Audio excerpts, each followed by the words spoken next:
Modi cabinet का विस्तार होना है और इससे पहले मंत्री पद के संभावित चेहरे प्रधानमंत्री नरेंद्र मोदी से मिलने उनके आधिकारिक आवास पर पहुंचे। केंद्रीय गृह मंत्री अमित शाह और भारतीय जनता पार्टी के अध्यक्ष जेपी नड्डा भी प्रधानमंत्री आवास पर मौजूद हैं। प्रधानमंत्री आवास पहुंचने वालों में बीजेपी महासचिव भूपेंद्र यादव, मध्य प्रदेश से राज्यसभा सदस्य ज्योतिरादित्य सिंधिया, महाराष्ट्र से राज्यसभा के सदस्य नारायण राणे, केंद्रीय वित्त राज्य मंत्री अनुराग ठाकुर, हरियाणा के सिरसा से सांसद सुनीता दुग्गल, दिल्ली से बीजेपी सांसद मीनाक्षी लेखी, उत्तराखंड से सांसद अजय भट्ट, कर्नाटक से सांसद शोभा करंदलाजे और महाराष्ट्र से सांसद प्रीतम मुंडे, अपना दल एस की अनुप्रिया पटेल, लोक जनशक्ति पार्टी के पारस गुट के पशुपति पारस और जनता दल यूनाइटेड के आरसीपी सिंह समेत कुछ अन्य नेता शामिल हैं।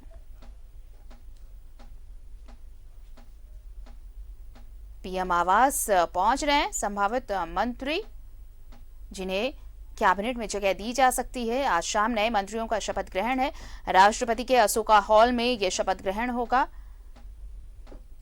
केंद्रीय मंत्रिमंडल में फेरबदल और पीएम आवास पहुंच रहे हैं संभावित मंत्री।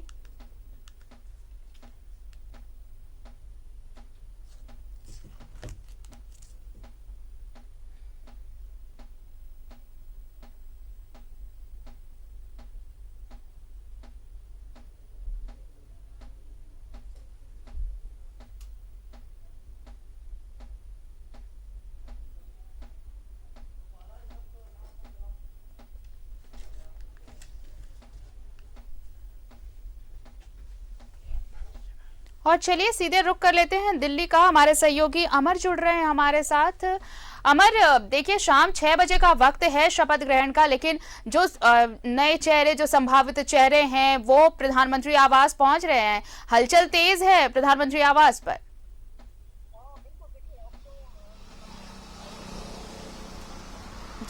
बिल्कुल, देखिए अब तो सभी लोग जिन लोगों को मंत्री बनाना था, जो लोग यहाँ पे मौजूद थे वो प्रधानमंत्री आवास पे पहुँचे हैं और पहुँच करके निकल भी गए हैं।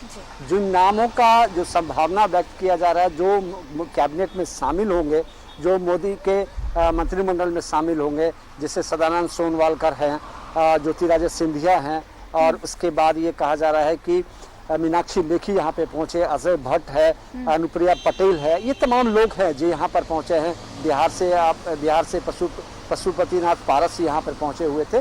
तो इन लोगों को बुलाया गया था। कहा यह जा रहा है कि कुछ ऐसे भी मंत्री हैं जो जिनका पद बढ़ाया जा सकता है, जैसे अनुराग ठाकुर है, कहा जा रहा है कि उनको प्रमोशन दी जा सकती है।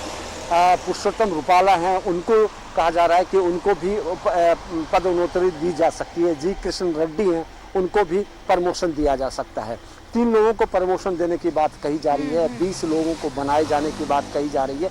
सबसे बड़ी बात है कि आज 6 बजे जो है मोदी मंत्रिमंडल का विस्तार होना है और राष्ट्रपति भवन पर जो है इसका कार्यक्रम होगा, क्योंकि अमूमन राष्ट्रपति भवन पे ही मंत्री को शपथ करवाए जाते हैं। लेकिन देखना ये होगा कि आज कितने मंत्री शपथ लेते हैं। सबसे बड़ी बात ये होगी और किन किन राजनीतिक दल जो इनके सहयोगी हैं उनको इसमें शामिल किया जाता है।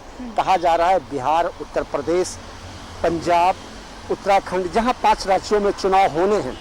बंगाल में हो चुके हैं, बिहार में भी अभी बाकी है चुनाव को, लेकिन इन तमाम राज्यों को तरजीह दी जा रही है कि ताकि आने वाले जो लोकसभा होंगे उनमें इन लोग जो है मोदी या फिर भारतीय जनता पार्टी को मदद करेंगे और भारतीय जनता पार्टी 2024 में आने वाले जो चुनाव होंगे उसके तमाम ताने बाने बुने जा रहे हैं। फिलहाल उत्तर प्रदेश में चुनाव है और उत्तर प्रदेश में किस तरह से भारतीय जनता पार्टी जीत हासिल करती है, यही जाति समीकरण का खेल है और इसी जाति समीकरण के द्वारा मंत्रिमंडल में शामिल किया जा रहा है। और उम्मीद की जा रही है कि 2022 यानी मार्च में जब चुनाव होंगे यही समीकरण उनको भारतीय जनता पार्टी को फायदा पहुंचाएगा। लेकिन अमर, ये भी है, देखिए झारखंड से 2 नाम की चर्चा थी, चाहे आप सीपी चौधरी की बात कर ले या फिर अन्नपूर्णा देवी की, लेकिन इस पूरे सिनारियो में ये 2 चेहरे कहीं नजर नहीं आ रहे अब तक।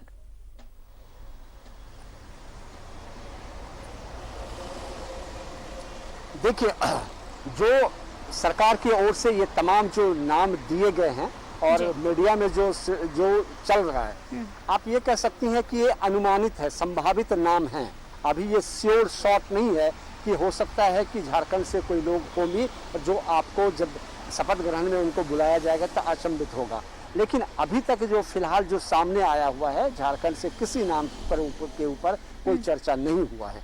अब देखना ये होगा, क्योंकि झारखंड से कई सांसद हैं भारतीय जनता पार्टी के, और झारखंड 2024 में लोकसभा के साथ ही विधानसभा के चुनाव होने हैं।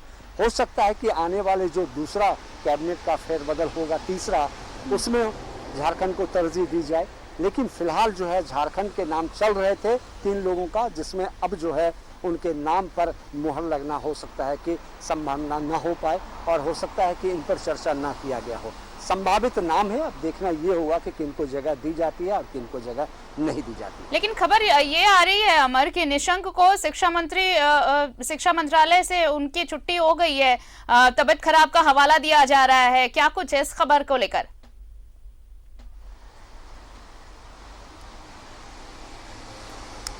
बिल्कुल, देखिए, सिर्फ निशंक की बात नहीं है, कई मंत्री ऐसे हैं, कई मंत्री ऐसे हैं जिसको उनको हटाया जा सकता है और कई नए लोगों को शामिल किया जा सकता है। जैसे कहा जा रहा है कि ज्योतिरादित्य सिंधिया जो भारतीय जनता पार्टी में शामिल हुए हैं और उनका कद बड़ा है, और पिछले मनमोहन सरकार में 2 बार वो मंत्री भी रह चुके हैं, तो हो सकता है कि उनका प्रोफाइल बड़ा हो, और हो सकता है कि निशंक को हटा करके ज्योतिरादित्य सिंधिया को शिक्षा मंत्री नियुक्त किया जा सकता है। ये संभावना व्यक्त की जा रही है। सिर्फ जो निशंक की बात नहीं है, कई ऐसे मंत्री हैं, जैसे आप अनुराग ठाकुर को प्रमोशन देने की बात कही जा रही है, और उस जगह पे कोई नए लोग चेहरे पे आएंगे। कई मंत्री हैं जिनका कामकाज से मोदी खुश नहीं है, उनको हटाए जाने की बात कही जा रही है। और सबसे बड़ी बात है, 4 ऐसे मंत्री हैं जिनके ऊपर 4 पोर्टफोलियो है। पहला अगर नाम आप देखें, हर्षवर्धन जो इस वक्त भारत सरकार के स्वास्थ्य मंत्री है, उनके पास 3 पोर्टफोलियो है। अगर कृषि मंत्री की अगर बात करें तो उनके पास 4 पोर्टफोलियो है। अगर आप रविशंकर की बात करें तो उनके पास भी 4 पोर्टफोलियो है। तो संजय सिंह जो जम्मू कश्मीर से आते हैं, उनके पास भी 4 पोर्टफोलियो है। तो उनसे सबको हटाया जाएगा और नए लोगों को लाया जाए, ताकि कामकाज जो है सही तरीके से चले और देश का विकास हो। ये उम्मीद की जा रही है और कोशिश है कि बेहतर एक कैबिनेट के बनाने की बात कही जा रही है। कहा यह भी जा रहा है कि अभी 28 मंत्री को बनाए जाने हैं, अभी जगह है मोदी के कैबिनेट में। टोटल हिंदुस्तान की अगर बात करें कि लोकसभा के जो सीट्स होते हैं, और उनके हिसाब से 15% जो है मंत्री आप बना सकते हैं। कि यानी 81 मंत्री जो है अभी बनने हैं। अभी 56 मंत्री हैं और 28 को और जगह मिलनी है। तो देखना होगा ये कि ये दूसरी कैबिनेट के विस्तार हो रहा है, और ये दूसरी में क्या 28 के 28 बनाएंगे या फिर कुछ रखेंगे, और उसके बाद जो कैबिनेट का विस्तार होगा उसमें उनको शामिल किया जाएगा।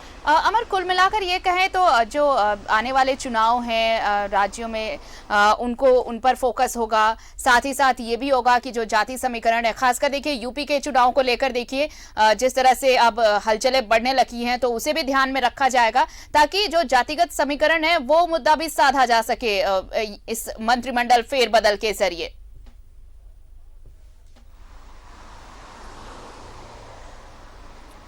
बिल्कुल, देखिए, एक तो बिल्कुल सच है और कह सकती हैं कि यूनिवर्सल ट्रूथ है। जब भी राज्यों में चुनाव होते हैं, उस राज्यों में चुनाव को देखते हुए मंत्रिमंडल का विस्तार किया जाता है। उत्तर प्रदेश भारतीय जनता पार्टी ही नहीं, सभी राजनीतिक दल के लिए एक बड़ा प्रदेश है। आप कहें कि जिस तरह से 80 सीटें उत्तर प्रदेश के लोकसभा से जीत करके आते हैं, लगभग प्रधानमंत्री वहीं से बने हैं। तो उत्तर प्रदेश में मार्च में चुनाव होना है, 2022 में चुनाव होने हैं, पंजाब में चुनाव है, उत्तराखंड में चुनाव है, यानी 5 राज्यों में चुनाव है। सबसे बड़ी बात है कि सरकार और सरकार के जो नुमाइंदे हैं, जो उनकी कोशिश ये होती है कि जो सबसे वोटर की संख्या जिस जाति का हो, उसको अपने मंत्रिमंडल में शामिल करना, उनको प्रलोभित करना कि सरकार आपके लिए काम कर रही है, और मिला जुला लोगों को लेकर के चलना, और तभी जाकर के सरकार जो है बेहतर, और सरकार दोबारा जीतने की कोशिश करती है, पार्टी दोबारा जीतने की कोशिश करते हैं। इस बार कहा जा रहा है कि ओबीसी और एससी ओबीसी और एससी को ज्यादा तरजीह दी जाएगी, जी। क्योंकि उत्तर प्रदेश की संख्या बल देखें, अब वोटर की गिनती के अनुसार अगर आप देखें तो ओबीसी और एससी जो है सबसे ज्यादा है। चलिए और अब उत्तर प्रदेश है, अब और देखना ऐसे में होगा उन कि शाम को ये जो अटकलें हैं और ये जो संभावनाएं हैं उस पर कितना कौन नए चेहरे शामिल हो सकते हैं, इसका तो इंतजार करना होगा। फिलहाल बहुत बहुत शुक्रिया तमाम बातचीत के लिए अमर आपका। तो केंद्रीय मंत्रिपरिषद में फेरबदल और पीएम आवास पहुंच रहे हैं संभावित मंत्री। राष्ट्रपति भवन के अशोका हॉल में ये शपथ ग्रहण होगा।